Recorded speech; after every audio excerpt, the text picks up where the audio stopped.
Well, first thing you want to do is get you some real thin plastic. Put it over the bottom of your socket.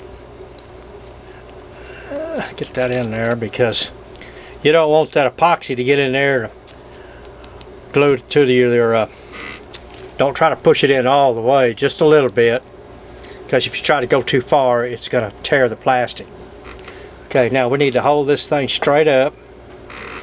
See, now it's best if you get some new stuff. This is a little old, that's why it's kind of hard to mix up. Let's get us some in here.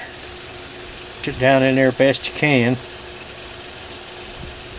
And find the end that you did not cut. This is the shiny end, so that's the end I cut. So this one, because we got to get it to stick to this too. Now let's get that in there. Try to get it in as close to the center as possible. There we go. And I thought I'd let it sit overnight, but this goes to show me that I can't leave this stuff sitting around for a long time, because I mean it just didn't hold at all.